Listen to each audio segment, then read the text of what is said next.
이제 날씨가 제법 가을 느낌이 좀 나지요. 이제 무더위는 조금 지난 것 같고 하나님께서 새로운 계절을 또 예비하고 계신 줄 믿습니다.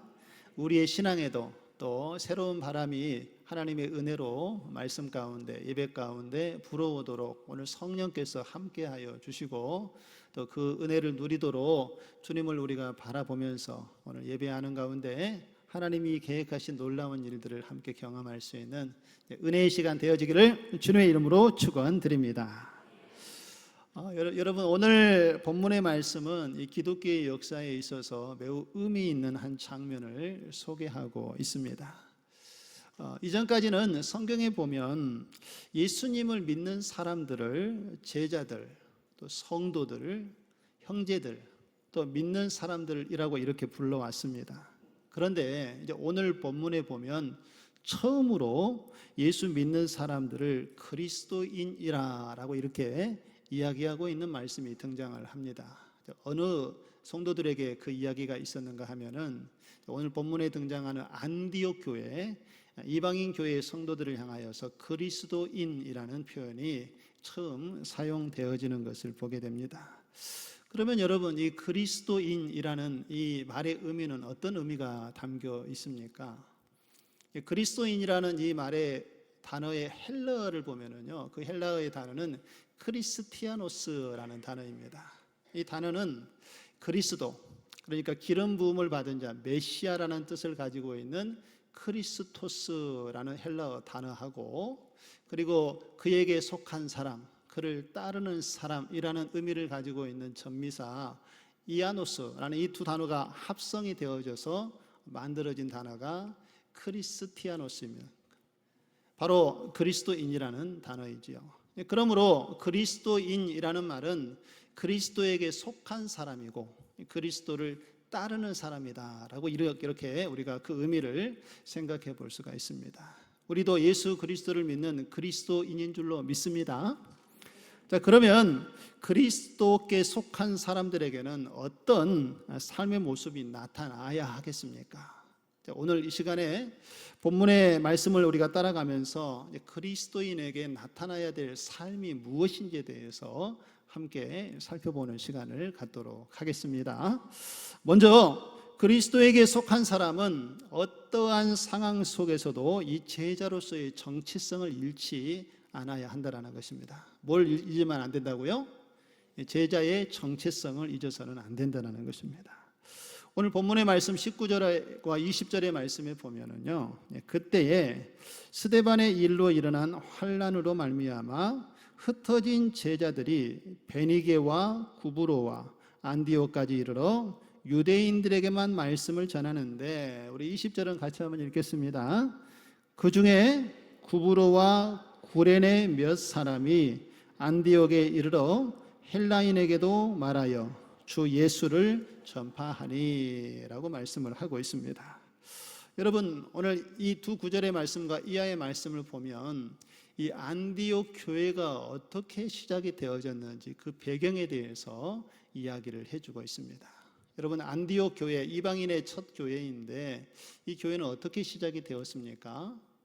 오늘 보니까 평안한 상황 속에서 교회가 시작이 되어진 것이 아니라 이 안디옥 교회는 박해와 환난 속에서 교회가 시작되었던 것을 볼 수가 있습니다. 그때라는 것은 이제 그 때에 대해서 뒤이어 자세하게 설명을 하고 있지요. 스데반이 순교를 당하고 그 이후에 예루살렘에 큰 박해가 일어났습니다. 그래서 예루살렘에게 큰 환난이 일어났지요. 이 일로 인하여서 성도들은 여러 지역으로 이제 흩어지게 됩니다. 여러분, 당시에 그 성도들의 상황을 한번 생각을 해보시고 상상을 한번 해보시기 바랍니다. 살던 집과 그 고향들을 다 떠나야 했고 또 익숙하게 살아왔던 그 삶의 모든 환경을 포기해야 했고 또 이렇게 성도들과 함께 모여서 예배하는 교우들과도 또 교회가 흩어져서 여기저기로 이제 방향을 잡지 못하고 나아가야 하는 그런 상황 속에 예루살렘 교회의 성도들이 있었습니다. 사람들의 눈으로 보면은요, 당시에 예루살렘 교회의 성도들은 분명히 큰 위기에 처해 있는 것처럼 보이고 또 실패한 인생처럼 보일 수 있습니다. 그런데 여러분, 정말 놀라운 일이 일어난 것은요, 그들이 이 핍박으로 인하여서, 환란으로 인하여서 여러 지역으로 흩어졌지만 그들이 흩어진 그곳에서 이 제자의 정체성을 잃어버리지 않았다라는 것입니다. 이것이 참 놀라운 일이라는 것이지요. 그들은 예루살렘에 있을 때만 예수님의 제자가 아니라 낯선 곳으로 그들이 밀려나고 또 삶의 형편이 달라졌음에도 불구하고 여전히 나는 예수님께 속한 사람이라는 그 사실을 잊지 않았다라는 것입니다. 바로 그 믿음이 있었기 때문에 그들이 어느 지역으로 가든지 간에 그곳에서 예수 그리스도의 복음을 전할 수 있었다라는 것이지요. 여러분, 그 놀라운 역사가 바로 지역에 흩어진 성도들을 통해서 나타났던 것을 볼 수가 있습니다. 그런데 이제 오늘 본문에서는 그 흩어진 사람들 중에 특별히 이 구브로와 구레네 출신 몇 사람을 소개를 하고 있습니다. 지도를 한번 보시면은요, 구브로는 이렇게 지중해에 있는 한 섬, 이 안디옥에 가까운 섬이 구브로라는 지역이고, 또 구레네라는 곳은 저 아래쪽에 보면은 애굽 이집트 보이시죠? 그 이집트 애굽에서 서쪽으로 쭉 가다 보면은 그 끝부분에 구레네라는 지역이 있습니다. 지금으로 말하면은 아프리카 지역을 이야기를 하고 있는 것이죠. 그 지역에 있는 도시가 바로 구레네입니다. 오늘 본문에 이 구레네와 또 구브로가 소개가 되어지고 있는데, 아마 소개되어지고 있는 사람들은 이 지역에 살고 있었던 유대인들이었을 것입니다. 그들이 지금 예루살렘에 올라와서 이제 예수 그리스도의 복음을 듣고 예수님을 믿게 되고, 그곳에서 잠시 머물고 있는 찰나에 스데반이 순교를 당하고 예루살렘에 큰 박해가 일어나는 상황 속에서 사람들이 흩어지는데, 아마 이들도 함께 흩어지면서 어디에까지 가게 됐는가 하면은 이제 오늘 우리가 살펴볼 이 안디옥 지역에까지 그들이 이제 피신하여 옮겨졌던 것으로 보여집니다. 그런데 오늘 본문에서는 이 지역의 두 사람의 이야기를 매우 특별하게 다루고 있는 것을 볼 수가 있는데요. 지금 다른 지역에 흩어진 성도들은 보면은 주로 그 흩어진 자리에서 유대인들에게 복음을 전했습니다.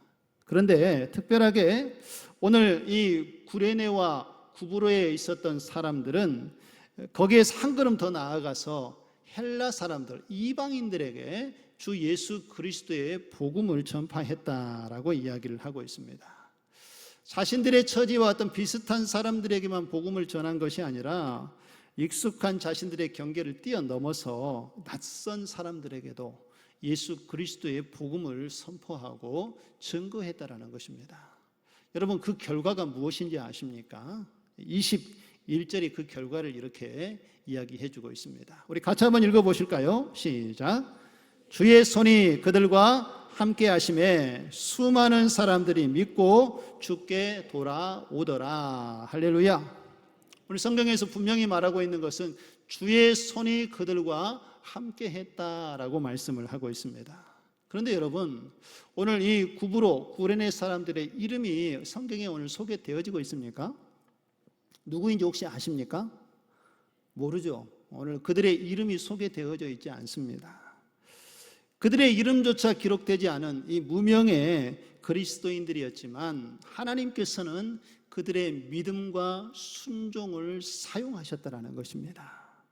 그들이 이방인들을 향하여 복음을 전했을 때에 주님의 손이 그들과 함께 했다라고 말씀하시는 것은 성령이 그들과 함께 하시고 하나님께서 그들의 사역을 도우셨다라는 것입니다. 그 결과 수많은 사람들이 예수님을 믿고 주님 앞에 돌아오는 놀라운 구원의 역사가 나타나게 된 줄로 믿습니다.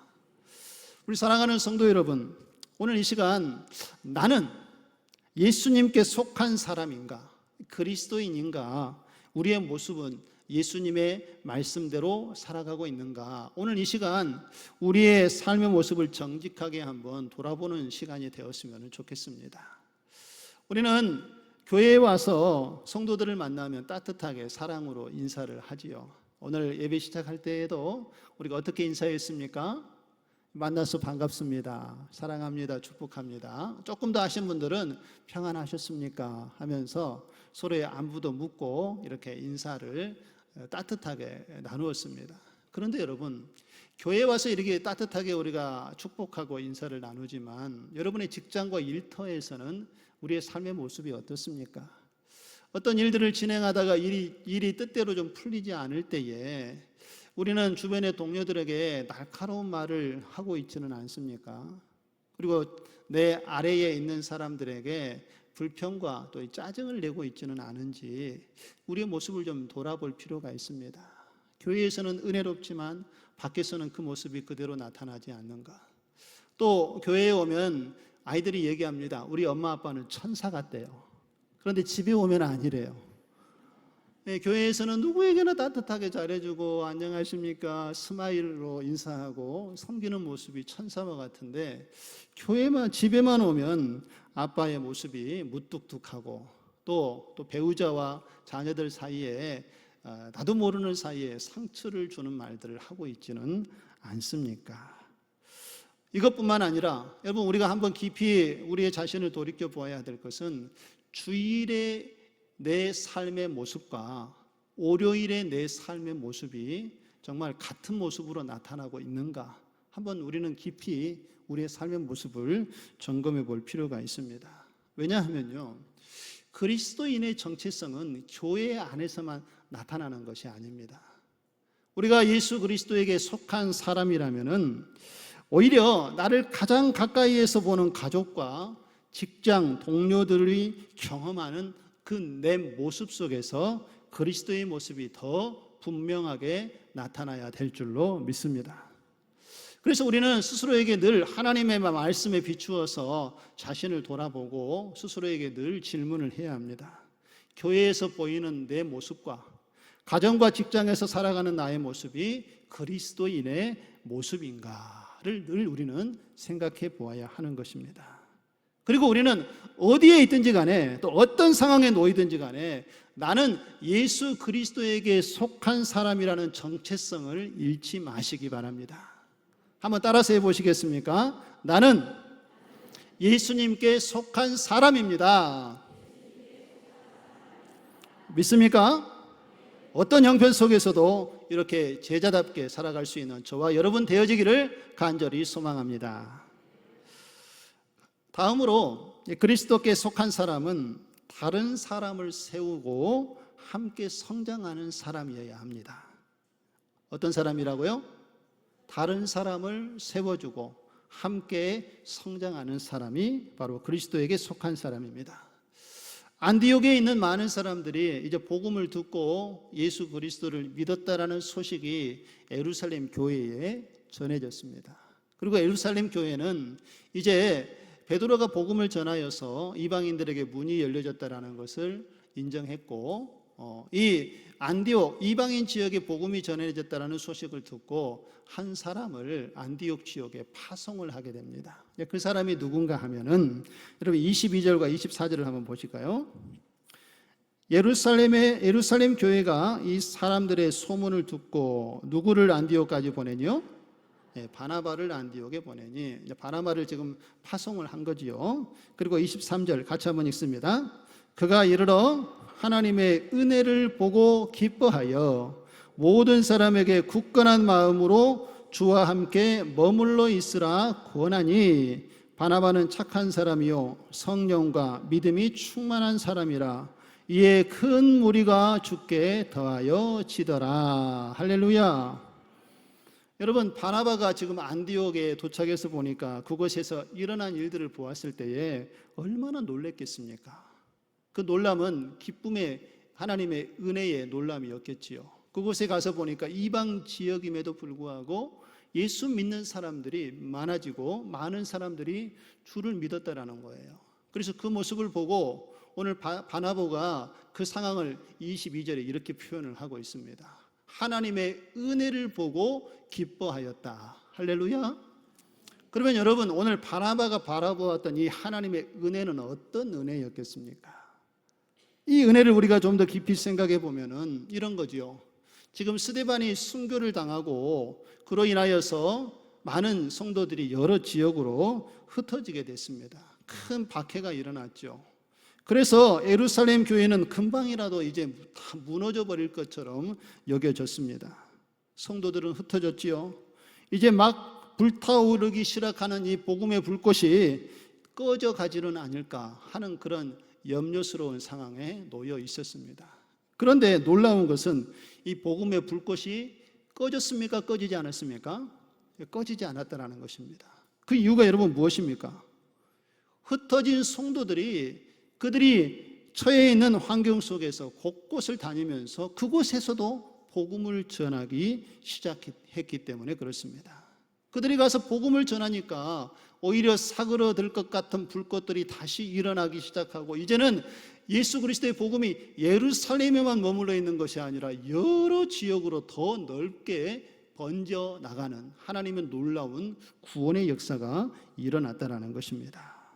예루살렘을 넘어서 베니게를 구브로를 지나서 이제 안디옥까지 이 복음의 불꽃이 번졌고 이제는 유대인들에게만 예수 그리스도의 복음이 전해진 것이 아니라 이방인들에게까지 복음이 전해져서 많은 사람들이 예수 그리스도를 믿고 주께 나아오는 구원의 역사가 나타난 이 모습을 바나바가 안디옥 교회에 가서 보았다라는 것입니다. 바로 이것을 보고 바나바는 그의 마음에 깊은 깨달음을 얻었습니다. 이 일은 사람이 하는 일이 아니라 하나님께서 하신 은혜의 역사이구나. 할렐루야.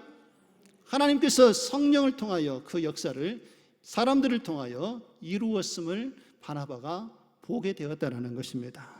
바로 그 역사 가운데 일하시는 하나님의 은혜를 오늘 바나바가 깨닫고 기뻐하며 하나님께 영광을 올려드린 것입니다.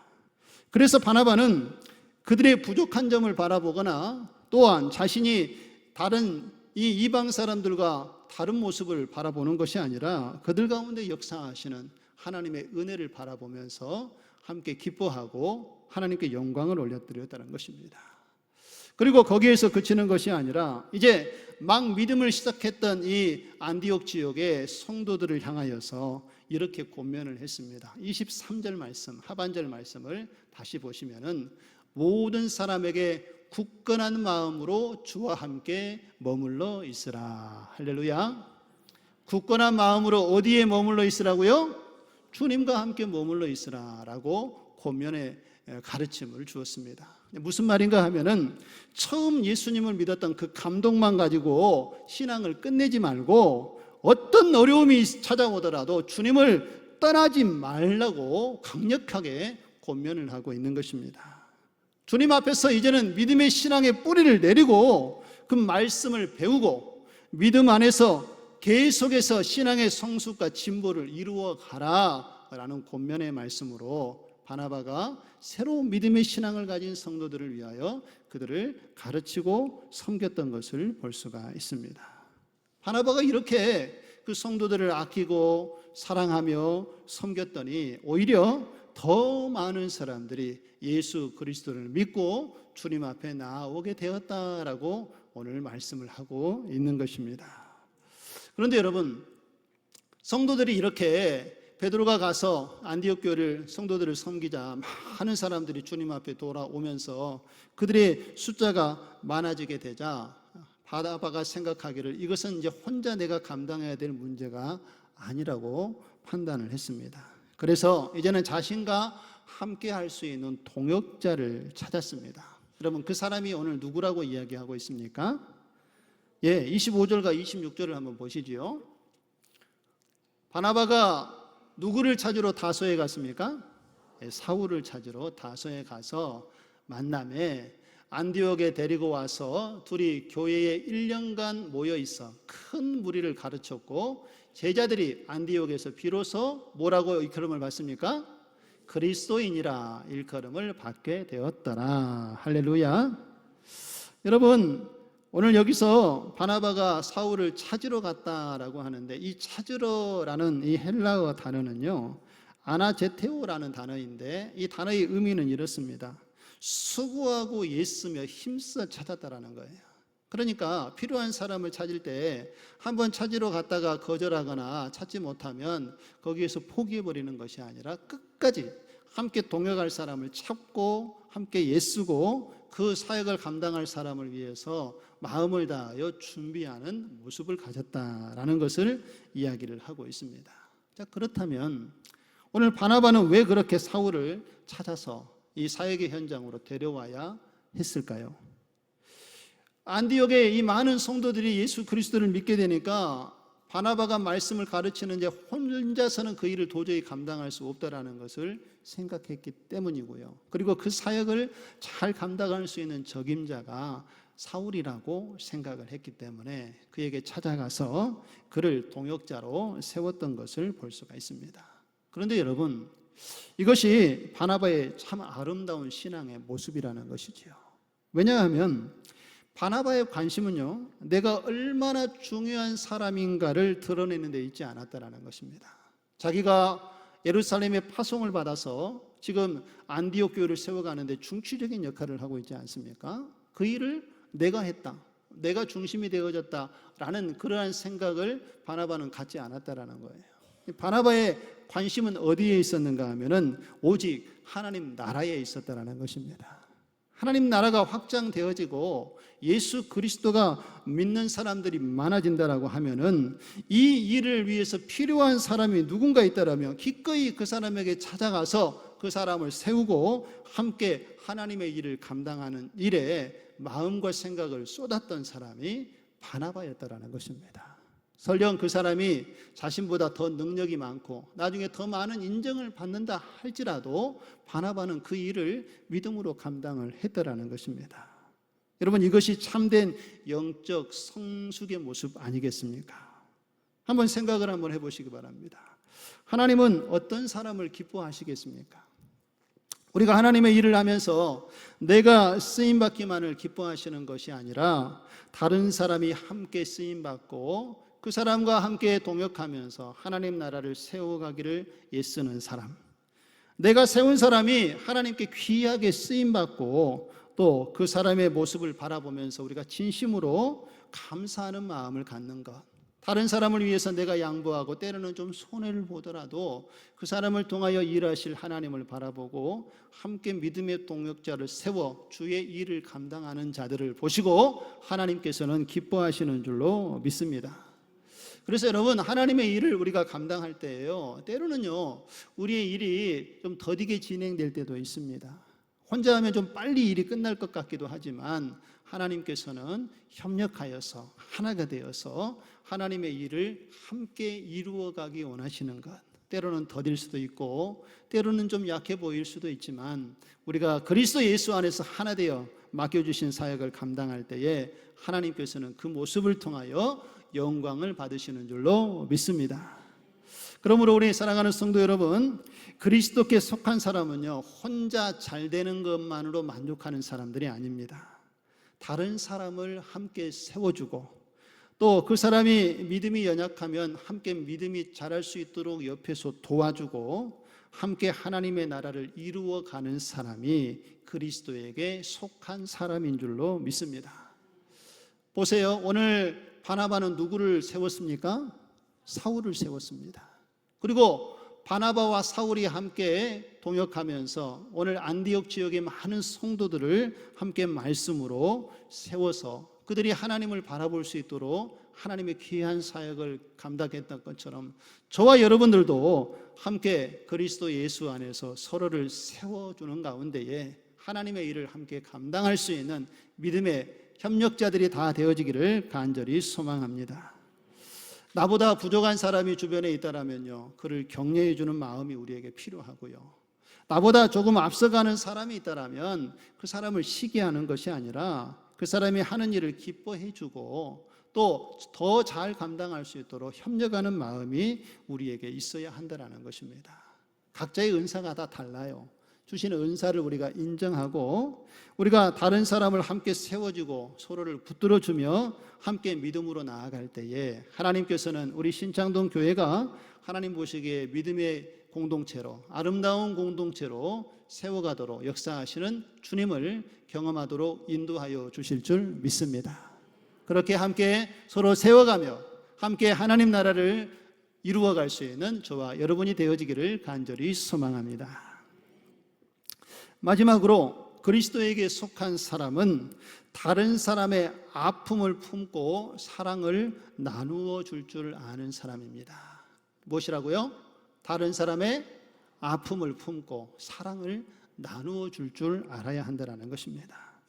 여러분, 안디옥 교회 성도들에게 붙여진 이름이 뭐라고 그랬습니까? 다 잊어버리셨네요. 처음에 제가 말씀을 드렸는데 안디옥 교회 성도들을 향하여서 처음 사용되어진 단어가 그리스도인이라는 명칭이 그들에게 붙여지고 불려졌습니다. 그러면 그리스도에게 속한 사람, 예수 그리스도를 따르는 사람, 그리스도인이라고 오늘 안디옥 교회 성도들에게 이름이 붙여졌는데 어떤 이유 때문에 그들에게 그리스도인이라는 이름이 붙여졌겠습니까? 그들이 하나님의 말씀을 잘 배웠기 때문에 또 말씀에 대한 지식을 많이 알았기 때문에 그들이 그리스도인이 된 것이 아닙니다. 중요한 것은 그 하나님의 말씀을 배운 대로 삶으로 살아냈기 때문에 그들을 그리스도인, 예수 그리스도에 속한 사람이라고 말씀을 하고 있는 것입니다. 여러분, 27절과 28절에 보면은요, 선지자 아가보가 온 세상에 큰 흉년이 들 거라는 예언을 합니다. 그리고 실제로 그 예언대로 글라우디오 황제 때에 큰 흉년이 들었습니다. 여러분, 흉년이 드니까 가뭄이 오고 기근이 오겠지요. 먹을 음식이 떨어지고 생활 환경이 어려워진 그 상황 속에 여러분, 오늘 놀라운 사건이 하나 일어납니다. 그 당시에 안디옥 교회가 어떻게 반응을 했는지 여러분 29절의 말씀을 한번 보실까요? 제자들이 각각 그 힘대로 유대에 사는 형제들에게 뭘 보내기로 작정했습니까? 부조를 보내기로 작정을 했다라는 거예요. 여기서 부조라는 것은 우리가 부조하면은 장례식 때 장례 부조하는 것으로 이야기하는데 그 개념하고는 조금 다릅니다. 여기서 부조했다라는 것은 아주 어려움에 처해 있는 사람을 돕기 위하여서 모금되어진 헌금을 이야기합니다. 그러니까 교회로 얘기하면 구제 헌금을 이야기하는 거죠. 지금 예루살렘 교회가 이 흉년으로 인하여서 기근이 들고 매우 어려운 상태에 놓여 있었다라는 소식을 이 안디옥 교회 성도들이 들은 거예요. 그리고 그것을 외면하지 아니하고 그들이 가지고 있는 것을 모아서 이 바나바와 오늘 사울을 통해서 그 구제 헌금을 예루살렘에게 보내는 것을 볼 수가 있습니다. 이것은 참 놀라운 일이죠. 왜 이것이 놀라운 일인가 하면은요, 당시에 유대인과 이 이방인들의 사이가 어땠습니까? 좋은 사이였습니까? 그렇지 않았죠. 유대인들이 이방인들을 대하는 것을 매우 어려워했던 시대입니다. 어려워하고 받아들이지 않았던 그런 시대였지요. 그래서 우리가 앞서 살펴본 11장의 말씀에도 보면은 베드로가 하나님의 환상을 보고 말씀을 듣고 이방인 고넬료의 집에 가라고 말씀하셔서 성령의 인도하심을 따라 이방인의 그 고넬료의 집에 가지 않습니까? 근데 그곳에 가서 보니까 베드로도 편견을 이방인들에 대해서 가지고 있었지만 성령이 그들에게 임하는 것을 보고 복음을 전하니까 자신들이 받았던 오순절 성령이 임하게 되는 것을 보고 하나님께서 이방인에게도 구원을 허락했다라는 것을 베드로가 깨닫게 됩니다. 그런데 예루살렘에 있는 성도들은 아직 이 하나님의 구원의 계획에 대해서 다 이해를 못했지요. 그래서 베드로가 고넬료 이방인 집에 들어갔다는 이야기를 듣고 그것으로 인하여서 베드로를 비난했던 사람들이 예루살렘에 있는 유대인들이었습니다. 이방인들을 향하여 용납하지 않고 그들을 구원의 자리로 인도하시는 하나님의 뜻을 받아들이지 못했던 그런 이방인의 취급을 받았던 오늘 안디옥 교회 사람들이 예루살렘 교회의 형제들을 돕기 위해서 함께 힘을 모았다라는 것은 하나님의 놀라운 은혜였다라는 것입니다. 지금 상황은 전과는 완전하게 달라졌지요.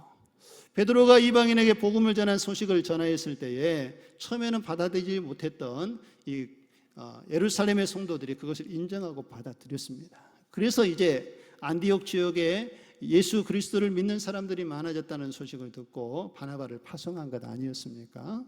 그런 관계가 이제 회복이 되어지는 하나님의 사랑을 입는 가운데 이 안디옥의 성도들이 예루살렘의 성도들을 돕는 모습을 오늘 우리에게 보여주었다는 것입니다.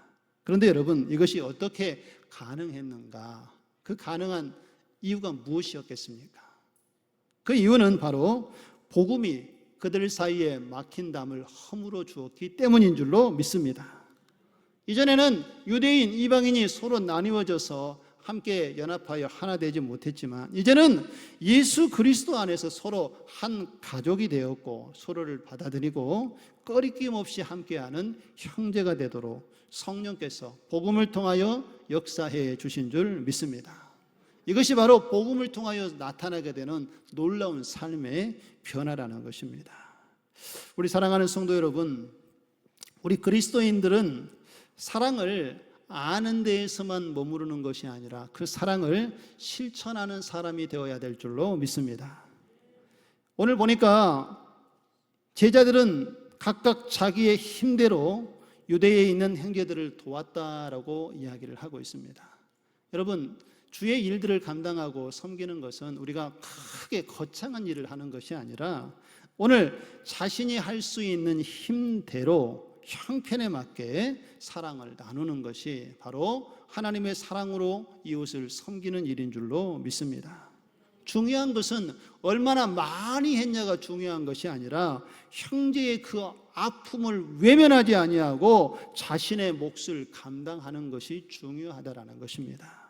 내가 할 수 있는 만큼 내가 주변의 이웃을 돌아보고 하나님의 사랑을 나눌 수 있는 것이 바로 그리스도에게 속한 사람들의 모습이라는 것입니다. 그런데 여러분, 이 가르침은 예수님의 삶의 방식을 통해서도 우리에게 분명하게 이야기되어지고 있습니다. 요한복음 13장 15절의 말씀에 보면은요, 예수님께서는 이렇게 말씀을 하셨습니다. 우리 같이 한번 읽어보겠습니다. 시작. 내가 너희에게 행한 것 같이 너희도 행하게 하려 하여 본을 보였노라. 할렐루야. 무슨 말인가 하면은 예수님께서 성만찬을 하신 이후에 제자들의 발을 씻기셨던 때에 하셨던 말씀입니다. 제자들의 앞에 무릎을 꿇고 허리에 수건을 두르신 예수님께서 제자들의 발을 하나하나 씻겨주셨습니다. 그리고 제자들에게 너희도 이와 같이 다른 사람들을 섬기라라고 말씀하시면서 섬김의 도가 무엇인지, 하나님의 사랑이 무엇인지를 몸소 자신이 낮추시고 섬기시고 사랑을 통해서 믿음의 본을 보여주셨다는 것입니다. 예수님의 가르침 속에는요, 말로만 사랑하라고 하지 않으시고 그 사랑이 무엇인지 예수님이 친히 본을 보이시면서 사랑을 가르치고 행하셨던 것을 볼 수가 있습니다. 그러므로 우리 사랑하는 성도 여러분, 우리가 그리스도인으로 산다라는 것은요, 내 방식대로 세상을 살아가고 내 생각대로 살아가는 것이 아닙니다. 예수님께서 보여주셨던 이 사랑의 방식을 우리가 따라 살아가는 것이 바로 그리스도인답게 사는 삶인 것을 잊지 마시기 바랍니다. 우리 주변에 도움이 필요한 사람들을 외면하지 마시기 바랍니다. 그리고 내가 할 수 있는 만큼의 손을 내밀으셔서 하나님의 사랑을 나누어 보시기 바랍니다. 하나님께서는 우리의 이러한 작은 사랑의 실천과 섬김을 통하여서 예수 그리스도의 사랑이 세상에 드러나도록 우리를 부르시고 또 귀한 자리에 우리를 사용하고 계신다는 것을 기억하시고, 저와 여러분이 오늘 예수님께서 믿음의 본을 보여주셨던 것처럼, 그리고 오늘 하나님께 속한 사람들이 아픈 사람들을 품고 사랑으로 섬겼던 것처럼 그 사랑의 섬김과 헌신이 우리의 삶의 모습을 통하여서도 나타나기를 주님의 이름으로 축원드립니다.